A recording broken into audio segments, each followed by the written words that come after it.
Welcome back, everybody. I got Peter Tverdov here out of Jersey.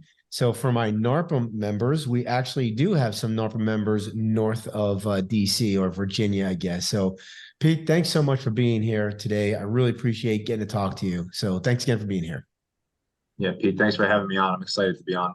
All right, man. Well, I'm excited to talk to you because what got me interested in speaking to you or interviewing you was how you want to focus quality over quantity. And the main way you do this is what you call portfolio grading. So before we get into the hows and whys of portfolio grading, why don't you tell me a little bit why you feel it's important to focus on quality over quantity? This is the age-old debate that we have at these NARPM conferences, right? How many doors you have versus how profitable, or why do you have so many doors? So tell me why you fall on the side of quality over quantity. Yeah, so there's a couple of reasons. One, for me, we have a huge sign in our office that basically says time is your most valuable currency. And I'm a big, big believer in that. And I pound that into the heads of anyone who works for me. And with that being said, I want to be as efficient as possible with our portfolio. And, I also, there's, like I said, a lot of things go into it. So I want to keep my staff happy. And, I've had That's a staff. big one, right? You don't want to have a lot of churn because you're having them deal with crazy situations, owners, residents and so forth. Yep. That's a big one. Right. And then obviously there's profitability. So, I'll go into detail how we break down everything, but the owners that are taking up our time, it's not that we don't want to talk to them, but it's just, we're running a business, right? So it has to be worth our time. So, if there's an owner that's causing a lot of problems, that the properties are hard to rent, the tenants are difficult, and we're not making money, why are we even managing that property? It's not worth it. So,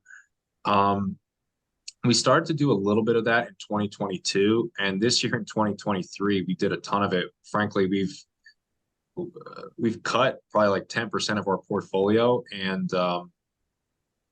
not upset about it in the least, like really happy about it. We're still growing, so it's not like we've shrunk, we're still growing. But we're definitely a lot more efficient having done that. And efficient means money, right? In most cases, efficiency means dollars in your pocket. 100%. Yep.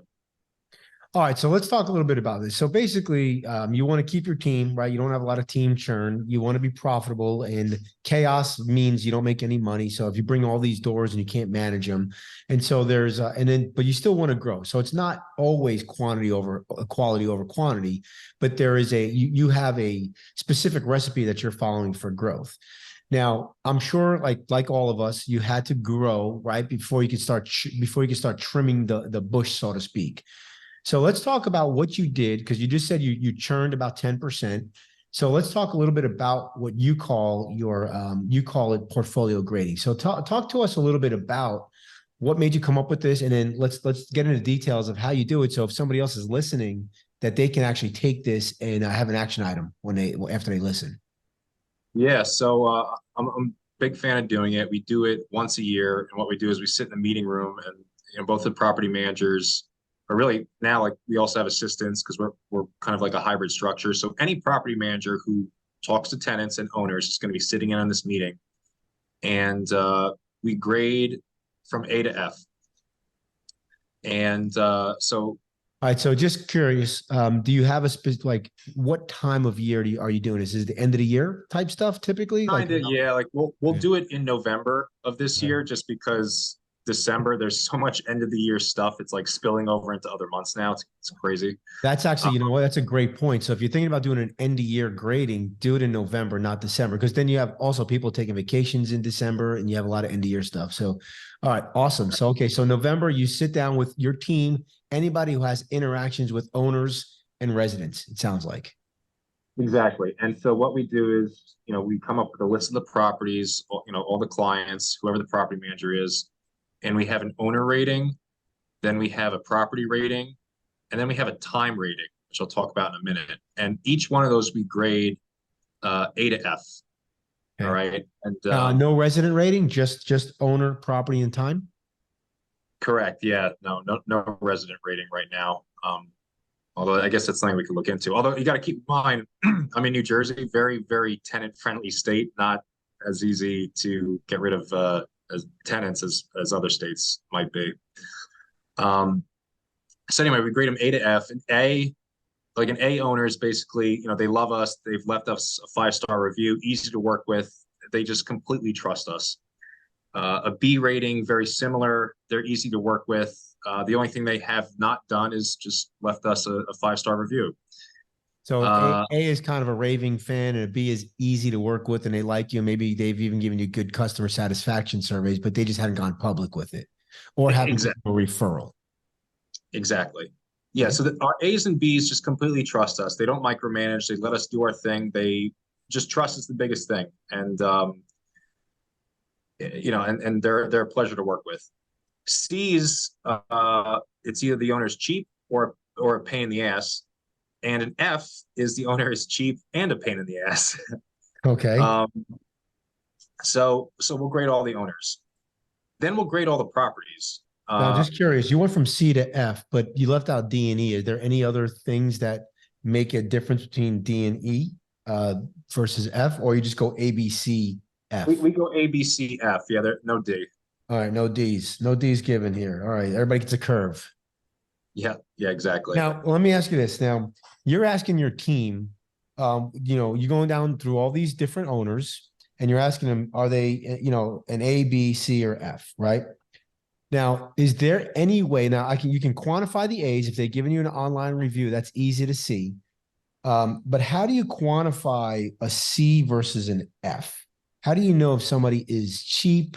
Do you take notes throughout the year? And you're notating in your database, like this owner refused to do X, Y, and Z? Do you have maintenance?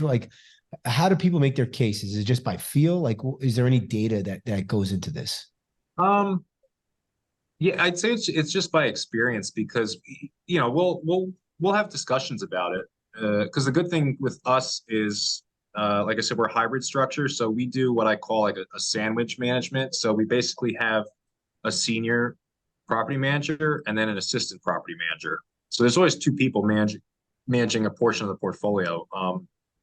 So we're going to get input from 2 people, and then plus I'll give input based on what I've seen throughout the year. But when you say somebody's name and only half the team groans, it's a C. When you say somebody's name and all the team groans, it's an F. Is that kind of? Well, I tease, but no. Honestly though, the Fs make themselves Fs. The Fs are the clients who when they call, you're like, ugh. My stomach hurts. Yeah. Yeah. You're like, oh God. Or, you're constantly walking on eggshells. We don't want or need clients like that. And when you're a good property manager, you do a great job. You make your clients a lot of money. It's a thankless job. So I like to tell our clients, we all need to be, rowing the boat in the same direction. I can't have you fighting against the current. So that's kind of I used to tell my owner clients when I was onboarding them, when I was doing it personally, I would tell them there can only be one manager. Right. So it's going to be me or you. Which one do you want it to be? So, but your team basically, they're on the front lines. You don't know who a C or an F is, right? You're kind of elevated now. So if you're listening to this and you're the owner of a company, you're not managing properties anymore. The team is the one you have to really rely on. And that's really in your case. Is that correct? That's very true. So I'll give you a quick story. So we had a client I wanted to fire a year ago. And out of the blue, I just sent them an email and in a nutshell, I was like, you're fired. We're given 30 days notice. And they called me up and before they called me up, my property manager was so happy. I had made his day. He was ecstatic. And, then the client called me up and begged to stay. And I promise I'll change and blah, blah, blah, blah, blah. It's a typical romance story. And they changed for a little bit. And then in 2023, they went back to their old habits. And, long story short, we parted ways this year.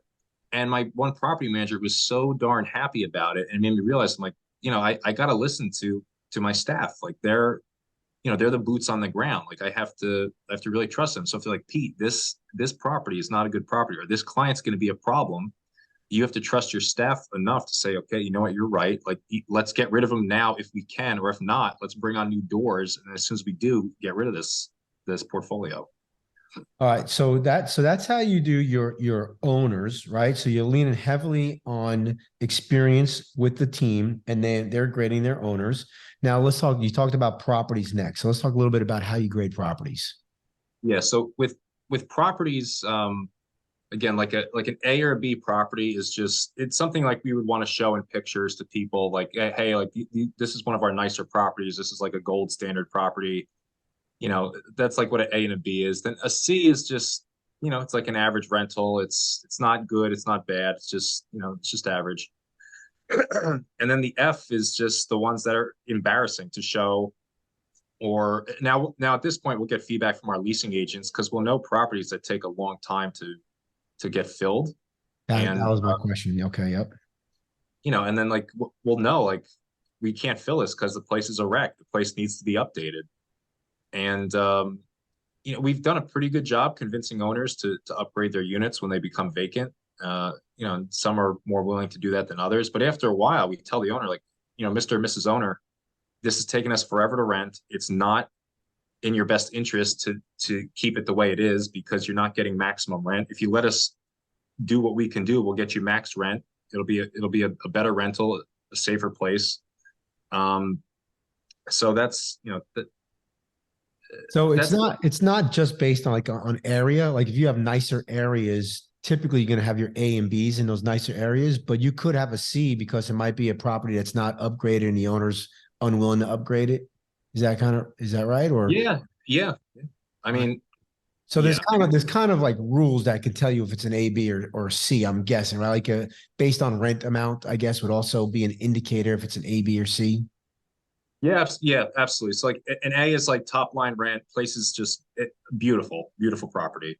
Yeah, A B, it gives you different challenges, right? The resident wants everything done. It's like almost like concierge, right? Type stuff, concierge type management. The Bs are kind of your 3 bedroom, 2 baths house in a good school district. C's are going to be your working class folks, right? And then tell me what a D is to you, because I have what a D is to me. they're just embarrassing. Like I don't want our name on it. Like We that's buy kind of ugly houses, guys. Like yeah. Well, so the one thing that our management company does, it depends on the town. We put our management sign on the property, or like we'll put it in the lawn, or in some areas because the area is not great, we'll drill it into the siding. Um, I don't want. if your leasing agent needs a flak jacket and a gun, it might be a D, right? We Yeah, yeah. I mean, we have some of those, like and that's kind of why we cut. That's a great example because we're sitting there talking, and we're like, wow, we don't feel comfortable with them making up a name here. Sally going to this property at night to show it. Yep. Why should That why are really we is changing? that right there. What you just said is the thing we used to talk about all the time at Empire. Can one of our female agents go to the property at dark? And if the answer was hell no, we couldn't take it anymore. We took them to grow the business at one point, but we could no longer take those properties. So I get it now. Okay, so you got your A through. I guess is there F properties too? Like Well, yeah. Again, like it's the grading scale is like A, B, C, F. ABCF. Okay. Yep, ABCF. Yeah, I'm using D, but actually in this Yes. case it would be F. Yeah. So like Okay. yeah, like C, C would be like it needs updating, but it's livable. F is just it's embarrassing. Like it's Yep. and they still rent sometimes, but it's just completely embarrassing. Or so I'm thinking of F properties that I used to manage back in the day, right? It's a bad area, it's unsafe, it's you can't the lease is just it's just a piece of paper to the potential residents that are going to move in there, or you can't lease the property. It's functionally obsolete, right? Here in Houston, we cannot rent 1 bedroom condos. Like they're really difficult to rent. So for us, those would be D properties. For you, they might be A's or B's, depending on where they're located, right? So those are all the considerations that your folks would take in when they would grade those properties. Then Yeah, and the other thing I would add, Pete, is what's nice is we'll get feedback from our vendors who also go to these properties. that is You know, brilliant. because they'll come in and they'll be like, guys, that place is a disaster. And like they don't always say that. So when they say it, we're like, wow, okay, like we really need to put, more focus and attention on this Do place. you also look at the number of maintenance requests that came in from a property to determine what the rating would be? No, I'll give you because an example. I had one property, 52 work orders in 52 weeks. That to me would dude, be yeah, we have an A. Well, we have an A or B property. I would call it an A. The tenant moved in, and I think they submitted like 17 work orders in 10 days. And I sent them an email like ripping them. I was like, "What's wrong with you? Like that's ridiculous." So like, I wouldn't grade it on that because tenants, you uh, guys know, tenants can be crazy. no, not our tenants. All right. So anything else to add on the property side before we get to the time side, which is this is the real one that I'm real interested in because I didn't do time. So anything else that we need to discuss here? So I got the owners, I got the property. No, let's do time. All right. So tell me, I'm on the edge of my seat here. So tell me about the time deal. So one of my property managers, Andrew, he's like my number two guy. I kind of like, number two from Austin Powers. Um, so he came up with this, and it was brilliant because he was like, we were grading in the beginning. He's like, Pete, you're not talking about time value. I was like, shoot, you're right. So again, we do it A, B, C, and F. Basically, the way we graded it is if we grade the time rating of this property as an A, that means we forget we even manage it. Okay. Okay. A B means like it needs our attention periodically. Sometimes a work order comes in every now and then. C, we're constantly talking to the owner about repairs, and we're constantly having to make phone calls with the owner on repairs. And then F is the property has now become a noticeable amount of our time. Like we've spent a lot. Like we notice like how much time we spend on these properties, and I have a couple in our head that like immediately like come to mind. So that's how we. So when you're looking at this, so there's no like punch in clock, punch out. So when I sold my business to Mind, they were trying to figure out the how to actually get the amount of time it took for every property, and they're like punching in, punching out, and it's almost impossible to do. So your team, again, you have to lean on your team here. I'm guessing. Obviously, you can run a work order report, which is going to be very helpful. Yep. On this, right? Now, are there anything else that you can tell like that takes up time, right? So we know work orders. Maybe properties turning too often. There's an eviction going on. What else is taking time that your people are like, my goodness, this takes time all the time?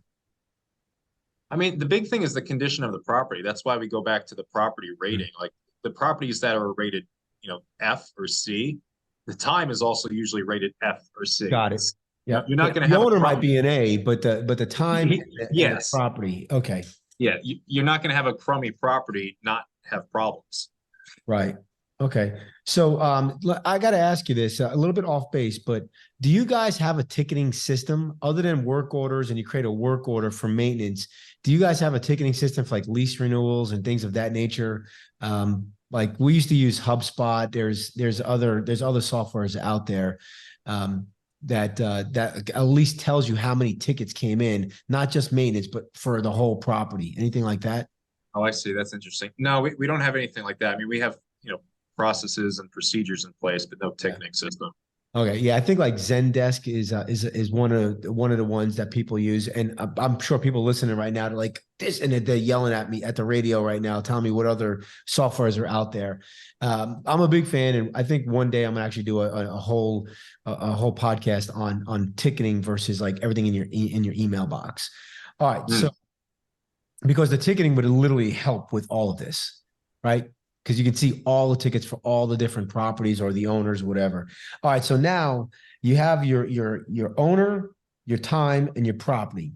Now tell me, obviously, if I have F's across the board, that person's gone, I'm guessing. Yeah, so what we've done is when we get something like that and I realize like we got to pull the plug, we'll email them and say, hey, listen, whatever I come up with, you got two options. Number one, you could make all these repairs that we've been recommending that you don't want to do, or you could sell the property and we could help you sell it. I am also a broker and I sell a lot of investment property. but we cannot continue to manage it. It just does not fit with our, with what we're looking to do in the future. I don't like to say like, yeah, your property's a piece of crap, I hate you. Like that's, that's dumb. But Well, I mean, you're in Jersey, so you could probably get away with that. yeah, we're definitely very direct up here. I will say that. All right. So if there's F's across the board, I like that. So you're trying to get the sale. Like, hey, let us find you something better. It's not you, it's your property. It's not you, Mr. Owner, even though you were an F2, but it's your properties, right? So I'm going to give you a great story of this. So 2 years ago, I think 2021 was the first year we did it. F's across the board. I emailed the owner, like, all right, let's sell it. They would not listen to me to upgrade their property. So we listed for like $500,000. It sells for 488. I wound up selling it and representing the buyer. So I got both sides of the transaction as a broker. That's a win. The buyer client listened to every single thing I told him to do with the property. Okay. Yep. A year later, he spent, I think, maybe 25,000. I doubt it. I think he spent $20,000, right? So do the math, 488 plus 20. A year later, it appraises for 600. And the rent increased like 1,200 a month. Wow. So you basically took a F property across the board and you turned it into basically an A and maybe a B, A owner, B property, and an A in time. Yes. And so that's when I realized like those are the clients I want because they listen to me and then they see like, oh crap, like Tverdov is right. Like everything they told us that was going to happen happens. Like those are the people I want to work with. I don't want to be fighting with them. Or worse yet, with these F owners, they basically treat you like a puppet. So they micromanage. And like we had an F owner earlier this year ask us to negotiate with the state inspector about like what repairs needed to be made. I said, dude, there's no negotiation. Like you negotiate with the state inspector. Yes. I was like, no. Like you smile and nod. And when he told me that, we met as a team. I was like, we got to get rid of this guy. And we did. He's a lawsuit waiting to happen. Yep. So, well, Peter, do you prescribe to there are no bad properties, only bad owners? No. Okay, tell me what first came in your mind when I said that? What first came into my mind is one of my clients who I'm selling his whole portfolio. He's an F, is begging me to sell a property right now, begging me, and I won't take the listing. It's boarded up. And right next door, they're dealing drugs. I don't know how the heck that property is going to sell. So I could buy that property and I go above and beyond with my personal properties. That's why it's going to be an F. Yeah. So Liz Clayman, who's incoming NARPM president, I think she's NARPM president this year. I forget. Sorry, Liz. But she said to me, she goes, there's no bad properties, only bad owners. And I said, man, you've never been in the Fifth Ward in Houston, Texas. Because I can promise you there's some bad properties there that I wouldn't take. Best owners in the world. I'm like, listen, if I got to go in there with my AK and my 9mm strapped and have some cover, I'm like, that's a property I'm not going to take. So I just laughing. Yep. All right. So now what happens if you have 12% of your company is F's across the board, or a couple of C's and a couple of F's, and like the team really wants to get rid of a big amount of your portfolio? Do you cap it? So I think that's tough. It's easier said than done. There's obviously different theories on this. I think what you have to do, number one, is you have to tell your sales team, your BDM, if you have one, or if you're the BDM, you have to raise your standards and say, hey, like we're not taking garbage in. And what we do is like we'll get like some F's or C's, and we tell the owner like we're not managing it like this. And we also have a construction arm where we'll say, hey, listen, we could do whatever you want to this property. We could do new construction, for crying out loud, but like we could gut it, we could do kitchens, bathrooms, whatever, but we can't take it like this. And we've gotten some clients where they're like, okay, can you paint it? Can you do kitchens? No problem. So I think it starts there. It's like what type of property you're bringing in, because you don't know what type of owner you're bringing in. They'll be sweet to you and yeah, no problem, and then you don't know what you're dealing with. I think there are some red flags. Of course, they're just something that you have to really have a sharp ear or eye for when you're bringing an owner, right? Again, the guy who doesn't want to change locks, and it's the law. right? Like that might be a red flag. The guy who doesn't want to put utilities in his name, even though he just bought the property and he's forcing you to do it. The guy who wants $3,000 in rent, even though the CMAs are 2,300. So I think there's some telltale signs. How do you deal with that? Because your BDM obviously, or the owner of the company wants to bring in more properties, or the BDM gets paid on bringing in more properties.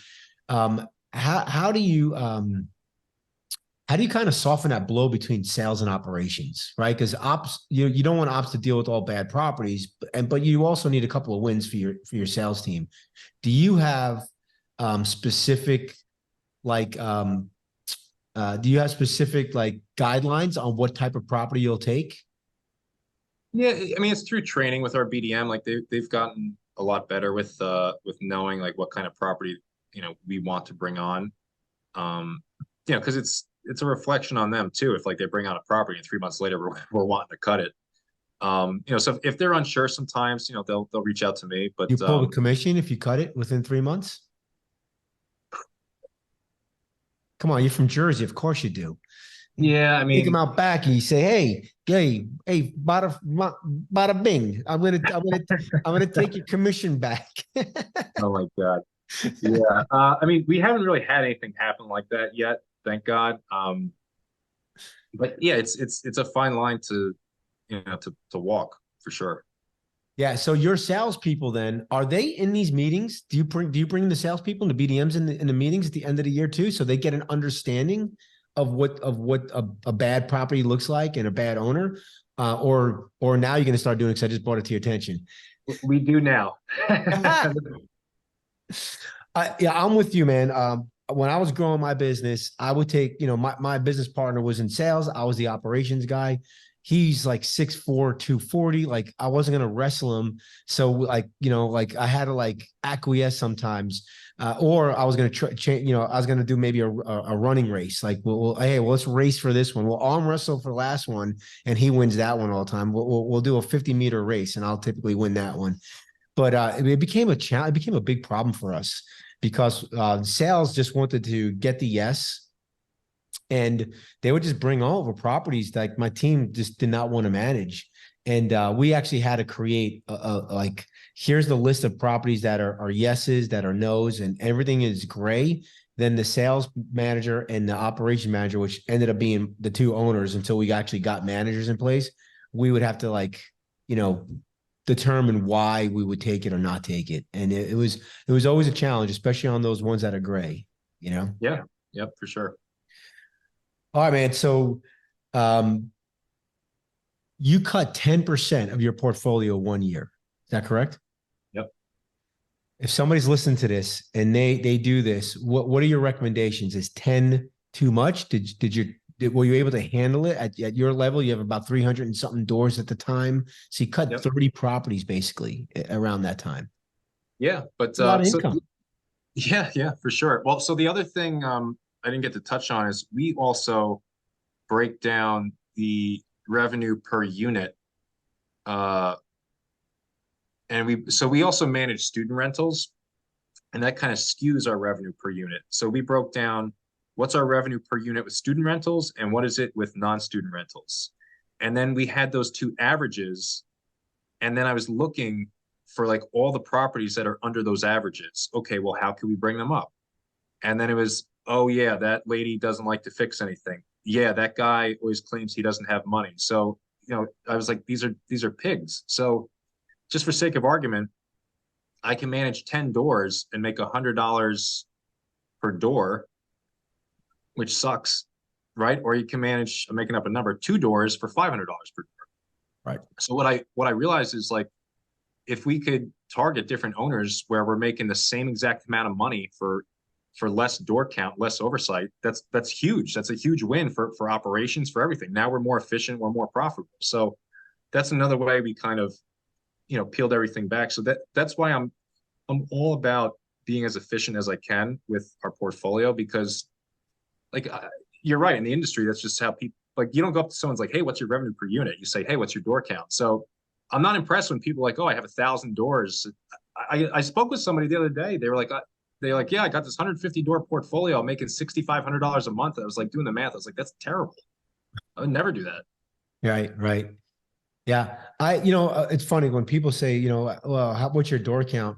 They obviously they're trying to like see how big you are.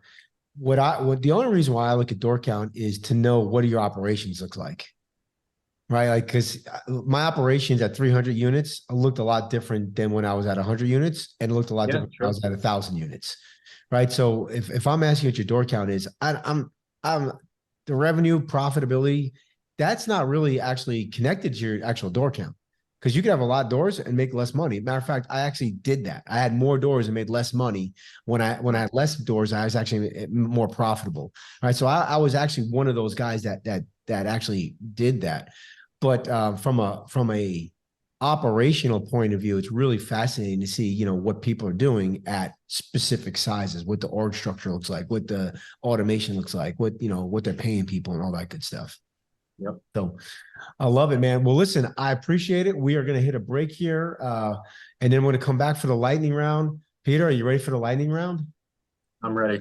All right, man. Let's take a quick break. I could literally talk to you all day about this stuff, but we're up against it. So let's take a quick break and then we'll come back for the lightning round. Here we go. All right, everybody. Welcome back.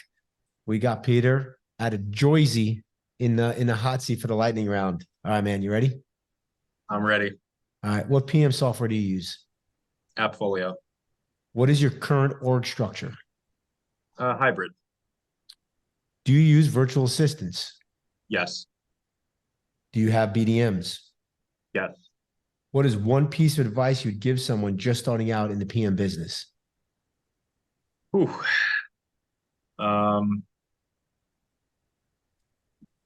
You got to work your ass off to grow, period. Grow. Okay, you're from Jersey, so you better get this one right. Does pineapple belong on pizza? Pete, I am so sorry to disappoint you, but my wife and I ordered it every Friday for about 18 months. So I'm going to have to say yes. Oh my God. Oh, it just hurts my soul. What was your first job? So before I did this, I worked in investment banking in Wall Street for like 11 years. First job, I guess, was with my dad. He used to be a landscape contractor when I was a kid. Oh, wow. That's cool. Well, Yeah. probably not for you, what your dad No. did. What is something most people don't know about you other than you being an investment banker? The last 3 years, I have seriously learned a lot of Spanish from watching telenovelas on Netflix with my wife. True story. Really? Yep. It's funny. Actually want to learn more Spanish. So is that it? That's the deal? Bro, first of all, the shows are so much better than American TV. I really don't watch American TV anymore. And just you put on the subtitles, you will learn a metric ton of Spanish, I promise. All right, man. I'm all in on that.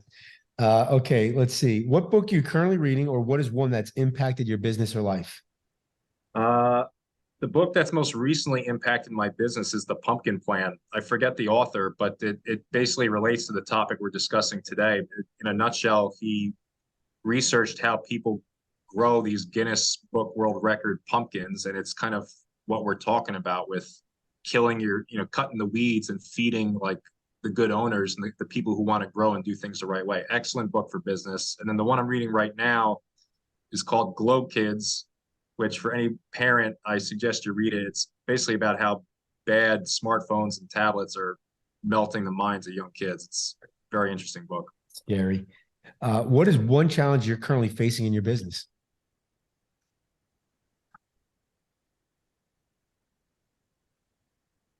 Growth. Yeah, we want to grow and we want to do it the right way. So it's not been hard to bring in new doors. It's been hard to bring in the right doors to make sure, we're not turning around and dumping them in 6 months. Yeah. What do you prefer, dogs or cats? Uh, I mean, if you're eating pineapple on your pizza, you're probably a cat guy. yeah, cats.